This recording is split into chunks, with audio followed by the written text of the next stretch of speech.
अस्सलामुअलैकुम। ये miracle story है एक नॉन मुस्लिम भाई की जो मराठी है। इन्होंने अस्तगफिरुल्लाह का ज़िक्र किया और अल्लाह ने इनके दो बड़े मसाइल को चुटकियों में हल कर दिया। एक इंस्टीट्यूट है मोबाइल रिपेयरिंग का, जहाँ ये नॉन मुस्लिम भाई जिनका नाम प्रसाद है मोबाइल रिपेयरिंग सीखने जाया करते थे। वहाँ जब वो एडवांस बैच में गए तो उसका ट्रेनर आज़ाद सर थे और आज़ाद सर अपने स्टूडेंट्स के साथ जब भी कोई बाहर मामला हो जाता, किसी से अनबन हो जाती, तो आकर शेयर किया करते थे और बताया करते थे कि हमें खुद ही झुक कर रहना चाहिए, सॉरी कहना चाहिए, नरमी से रहना चाहिए, लड़ाई नहीं करनी चाहिए, वगैरह वगैरह। प्रसाद भाई ये चीज़ें ऑब्ज़र्व कर रहे थे। एक दिन उसी बैच के मुस्लिम लड़के ने कोई मुस्लिम लड़के की तरफ से किसी और मोबाइल शॉप के ओनर ने आज़ाद सर को कॉल किया, कहते हुए कि आप इतने पैसे ले रहे हो, इस बच्चे को कुछ आता नहीं, आपने कुछ सिखाया नहीं, इस तरह से धमकाते हुए बात कर रहा था। आज़ाद सर ने नरमी ही से बात जारी रखी और समझाया कि मैं होमवर्क भी देता हूँ, ये बच्चा करता नहीं, अगर ये होमवर्क नहीं करेगा तो कैसे और क्या सीखेगा। और इस तरह से नरमी से बात होती रही कि वो खुद इंसान जो सख्ती से बात कर रहा था, अदब से बात करने लग गया आज़ाद भाई के साथ। अब प्रसाद भाई ने जब ये चीज़ें सुनी तो कहा कि आपने कुछ कहा क्यों नहीं, आप बहुत भोले हो, इस तरह से। अब आगे का हिस्सा। कुछ दिनों के बाद आज़ाद सर इंस्टीट्यूट जाना बंद किए।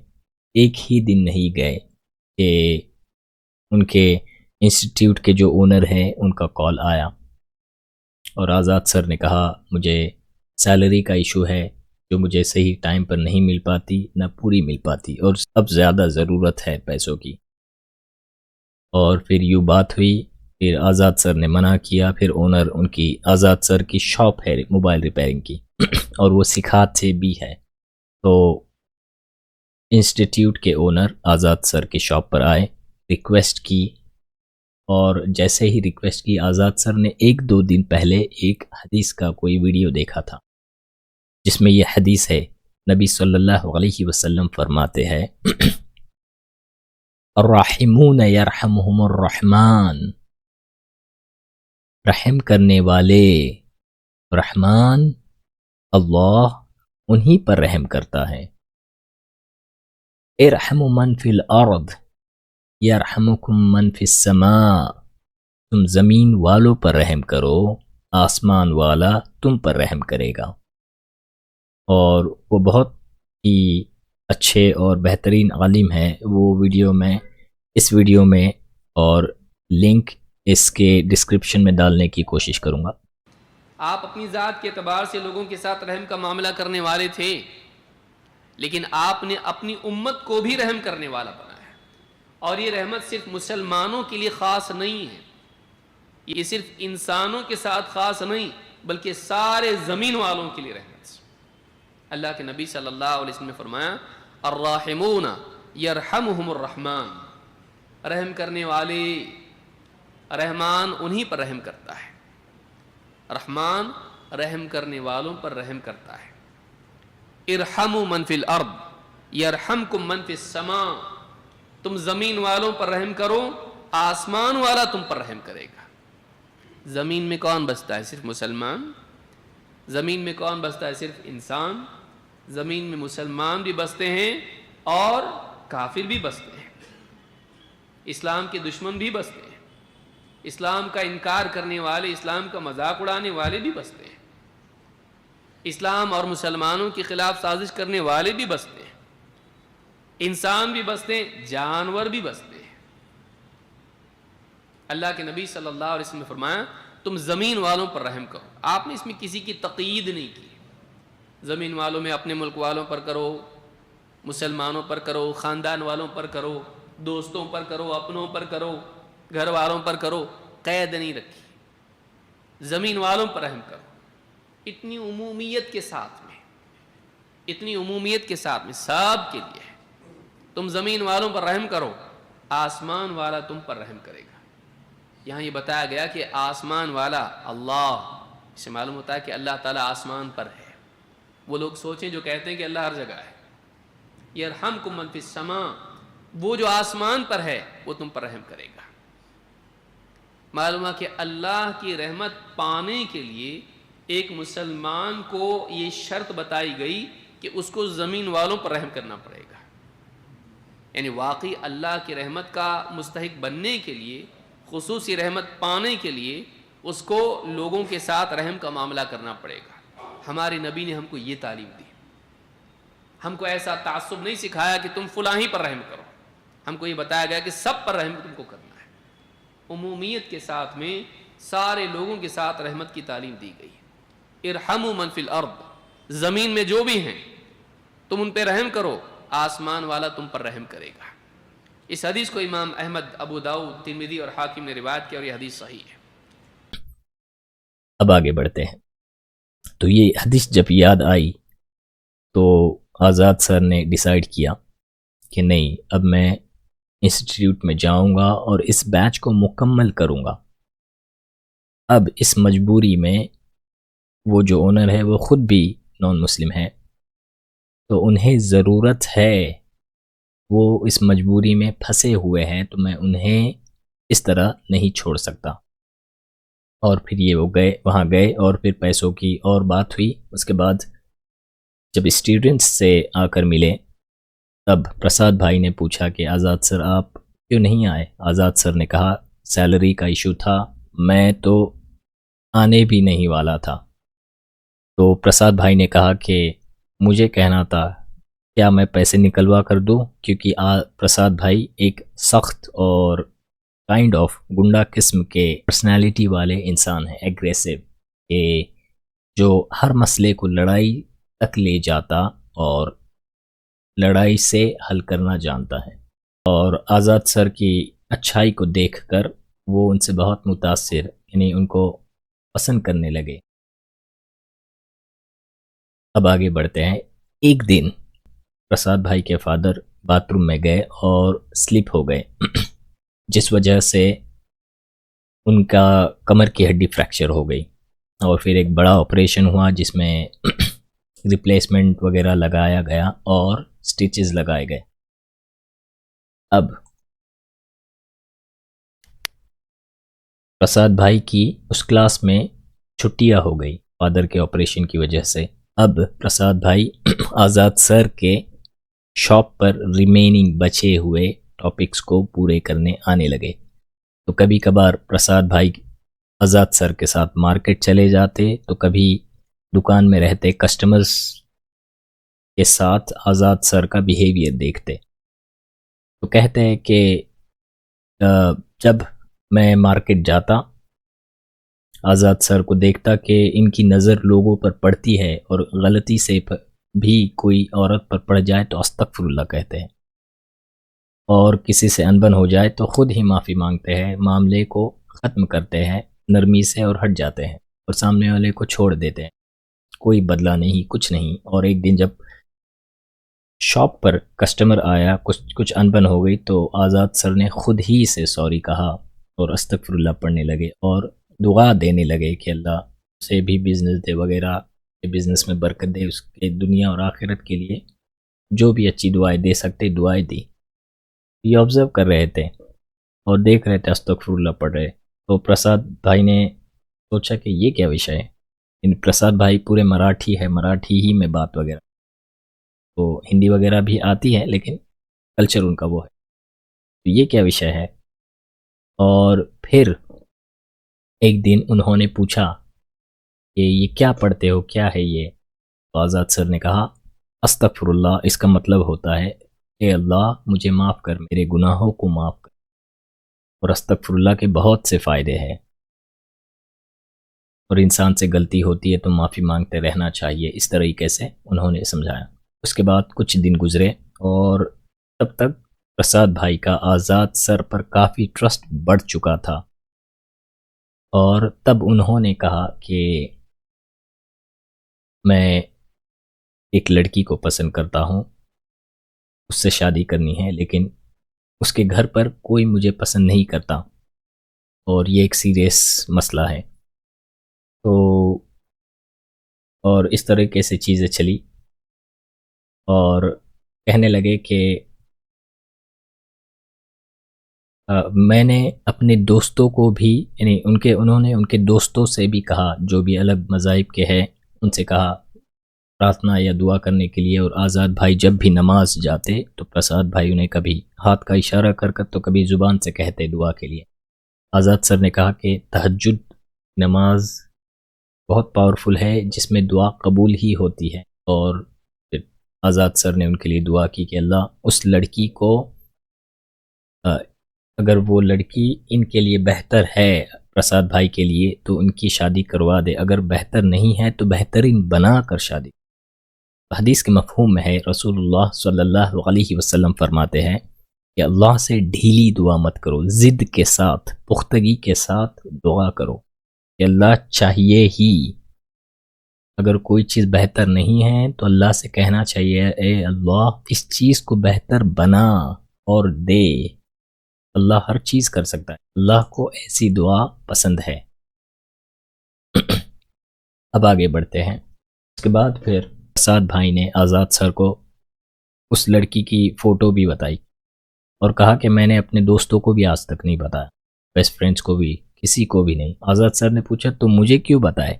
प्रसाद भाई ने कहा कि मैंने आपको देखा है मार्केट्स में कि आपकी नज़र कोई औरत पर चली जाए गलती से भी तो आप अस्तगफिरुल्लाह करते हो, इससे आपकी नज़र का पता चलता है। तो ये हकीकत बात है। अब आगे बढ़ते हैं कि उसके बाद फिर अस्तगफिरुल्लाह का और फिर कुछ मसला हुआ तो इन्होंने, प्रसाद भाई ने आज़ाद सर को कहा, आज़ाद सर के मुंह से निकला तो अस्तगफिरुल्लाह पढ़ो।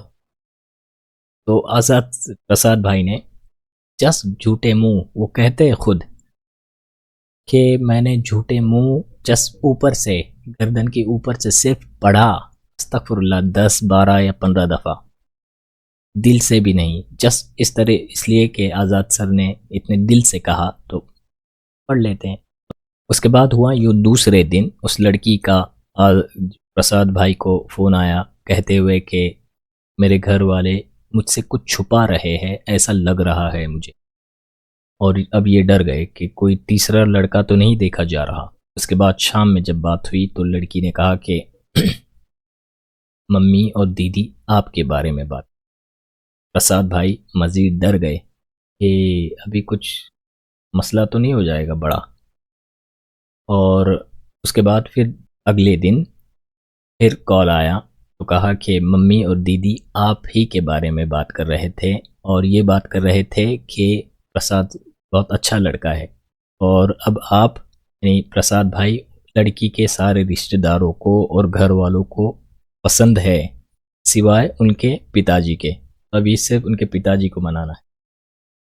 अब आगे बढ़ते दूसरा हिस्सा।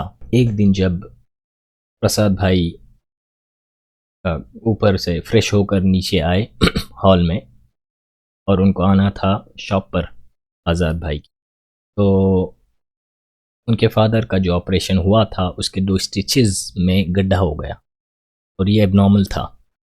लेकिन उन्होंने उनकी मदर को समझाया कि नहीं, ये कोई टेंशन की बात नहीं है, पहले जो ऑपरेशन हुआ था पिताजी के पेट का, वहाँ पर भी डॉक्टर्स ने स्टिचेस को थोड़ा लूज़ रखा था ताकि पस वगैरह बाहर आए, लेकिन ये वाकई एबनॉर्मल था अब वाला।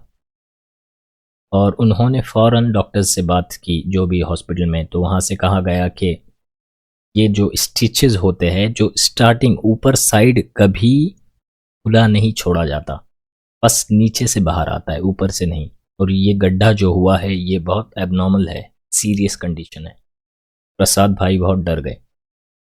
आए आज़ाद भाई की शॉप पर और पूरा दिन उदासी में गया। रात में अपने मोबाइल में कुछ कर रहे थे, नींद लग गई और अचानक से प्रसाद भाई की रात में 3 बजे, तकरीबन 3 बजे नींद खुली और बहुत ज़्यादा टेंशन में उनके फादर का उनको याद आ गया। यार ये देखना था, मैं भूल गया, ये करना था, हॉस्पिटल ले जाना था वगैरह जो। उन्हें फ़ौरन आज़ाद भाई की बातें याद आने लगी। अस्तगफुरुल्लाह पढ़ो, इसमें बहुत फ़ायदे होते हैं, ये मसला हल होगा, ये मसला वो मसला हल होगा। तो उन्होंने, कहते हैं कि मैंने तकरीबन 500 दफ़ा अस्तगफुरुल्लाह पढ़ा होऊंगा, वो भी सही प्रोनाउंसिएशन से भी नहीं, मुझे नहीं आता था। बस उन्हें देखते हुए और सुनकर काफ़ी हद तक याद हुआ था ये।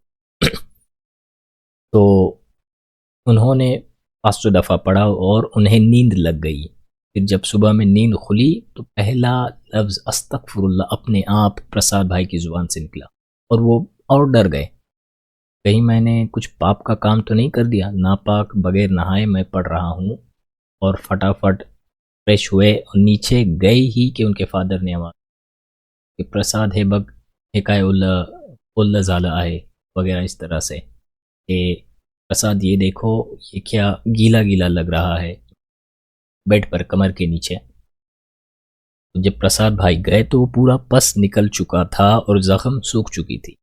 जब इन्होंने आसपास के क्लिनिक में फादर को ड्रेसिंग के लिए ले गया, वहाँ के डॉक्टर ने कहा कि आपने क्या एंटीबायोटिक दी, टीटी का इंजेक्शन दिया या कोई ड्रेसिंग कहीं से करवाई, क्या किया? ये ज़ख्म पूरी तरह सूख चुकी है, कोई अभी प्रॉब्लम ही नहीं है। तो फ़ौरन प्रसाद भाई को याद आया कि वाकई अस्तगफुरुल्लाह बहुत पावरफुल लफ्ज़ है, इससे फ़ायदे होते हैं। तो जब वो फिर घर गए और फिर उसके बाद प्रसाद आज़ाद भाई की शॉप पर आए तो उन्हें कहने लगे कि ये बहुत पावरफुल वर्ड है, क्या है, बहुत शक्ति है इसमें, बहुत पावर है, इस तरीके से कहने लगे। और तब उनको याद आया कि वो जो लड़की के घर वाले फ़ौरन दूसरे तीसरे दिन मान गए, उनका 2 दिन पहले झूठे मुंह 10 से 20 दफ़ा अस्तगफुरुल्लाह पढ़ने की वजह से हुआ है।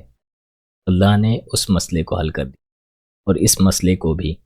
और कहते हैं कि जब मैं दिन में या अगले दिन जब फादर को वॉशरूम ले गया तो हर दफ़ा फादर के पैर में, कमर में बहुत तकलीफ़ होती थी और पूरा वज़न मुझ पर आता था। लेकिन इस दफ़ा वो खुद चल रहे थे, वज़न काफ़ी कम हो चुका था, मैंने हालांकि उनको सपोर्ट दिया हुआ था। और उनके फादर खुद कहते हैं कि अभी तकलीफ नहीं हो रही है। ये बहुत वाकई बहुत बड़ी बात है। अस्तगफुरुल्लाह से अल्लाह दूसरों की तकलीफ़ भी दूर करता है, जिस तकलीफ़ के लिए हम पढ़ रहे हैं। जो मिराकल्स हुए हैं ये जस्ट तकरीबन 1 से 1.5 महीने के अंदर के हैं और ये उनके फादर का तकरीबन या 1-1.5 हफ्ते पहले का है। और अब आज़ाद सर कहते हैं कि मैं प्रसाद भाई के लिए दुकान देखने जाता हूँ, साथ में मैं चाहता हूँ कि उनका भी बिज़नेस हो, अल्लाह उनको भी बेहतरीन बिज़नेस दे। और जब मैं जा रहा था एक दिन, पीछे बैठा हुआ था गाड़ी पर, वो अस्तगफुरुल्लाह पढ़ रहे थे तो मेरे ज़ुबान से, मेरे मुंह से हंसी छूटी कि एक इंसान जो मुसलमान भी नहीं है वो अस्तगफुरुल्लाह पढ़ रहा है।